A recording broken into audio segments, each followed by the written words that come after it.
This is the end. Co-directed by Seth Rogen, who also stars. This is one of those self-referential, can you turn me around 3 times so that I can slap my back a little bit more? Seth Rogen and pals hole up at James Franco's house, where there's a whole bunch of famous people, including Jonah Hill. James Franco as James Franco. James Franco as James Franco, Seth Rogen as Seth Rogen, Jonah Hill as Jonah Hill. Next thing that happens, the apocalypse happens. Sorry, this is a plot spoiler, incidentally. The film's called This Is the End. Apocalypse comes to Hollywood. You know, end of the world. What's that thing saying in Ghostbusters? Cats living with dogs, all that stuff. So they're holed up in the house. What are they going to do? Next thing you know, Jonah Hill becomes possessed.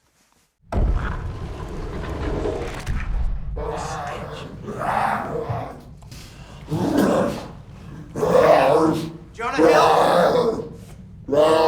Jonah? Jonah Hill. Jonah Hill is no more. Demon? Yes. That's not good. That's not good. Jay, you fool. I say unto thee, the power of Christ compels you. Oh, does it?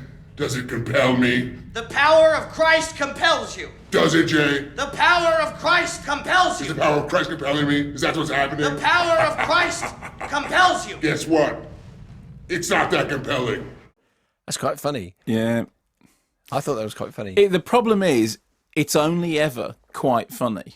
Quite funny. No, but It's yeah, quite good, no, isn't but it? it's and in order to overcome. Can I just say also? Sorry. Seth Rogen playing Seth Rogen as opposed to all the other movies where he's always Seth Rogen. Yes, that's right. I mean, with that huge variety of roles. Yeah, but that's what I mean. Remember I think that film in which he plays came that? into the studio. He's a funny guy.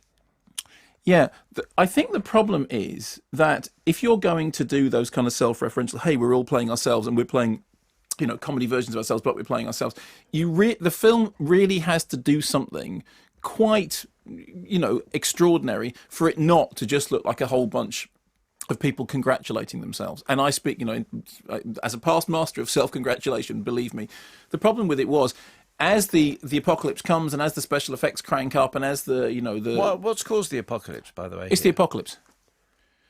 Was it? Is there like a nuclear accident? No, or- it's the apocalypse. It's the rapture, you know. Oh, I It's- see. it's- Oh, yeah, right. yeah. When I said the apocalypse, I meant it properly. We're not post-apocalypse. It's kind of the rapture meets Ghostbusters with riffs from The Exorcist and Rosemary's Baby, and then a bunch of the usual, you know. Because the apocalypse, Perhaps I so. assume there's like a terrible accident and everyone's wiped out. No, I mean like in the road. No, I mean you know, it's the end of the, you know, as I say, cats living with dogs, demonic presences, all that sort of thing. And so the problem with it is that it turns into a kind of great big romping apocalypse movie, and the gag is meant to be actually these people are all really funny because we kind of know these people, but they're playing themselves. There's a lovely thing in the press notes in which Seth Rogen says, "Yeah, really, we wanted the relationships to feel real because it's very important while all this other stuff is going on that these relationships." Obviously, he said it in this accent incidentally because he's Australian, and I'm not even joking. The Australian started that way of speaking about it. I know. Well, you weren't thinking of- Retrofitting explanations of jokes. I know that's how Australians started. That's why I said Seth Rogen is speaking You like were an just- Australian. Because I was you were doing an just- impression of no, him. you were doing an impression, let's be honest, of your children. Okay, fine. That's what that impression Okay, so was. Seth Rogen wasn't speaking like that, but he was speaking like Seth Rogen. And in the press notes, he said, it's very important these relationships feel real. Which I thought, that just says something about what's happened to your version of reality. In the case of this movie, it is an awful lot of the same jokes that we've seen before, which are jokes about, you know, male genitalia and, you know, jokes about porn and jokes about smoking dope and it's the same gags. It just happens to be in the midst of the apocalypse. And the funniest thing in it is there's a cameo by Michael Cera playing somebody who's utterly obnoxious and everybody hates. And you think, okay, that's quite funny, because the idea of Michael Cera being the most obnoxious person in the room is quite funny. But for the rest of it, that's enough self-congratulation already, Ed.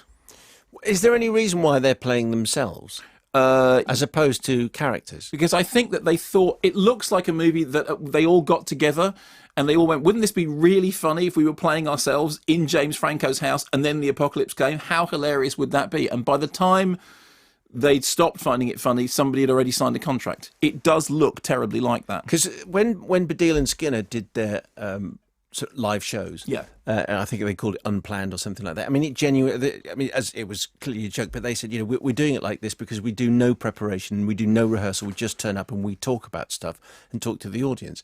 So it sounds as though there's an element of that. There's that, there wasn't, they just turned up and they knew roughly where they were going and they just made stuff up as they went along. I have to say that there is a sense of that whilst watching the film. It was a sense of, hey, aren't we funny? To which the answer is, nothing like as funny as you think you are.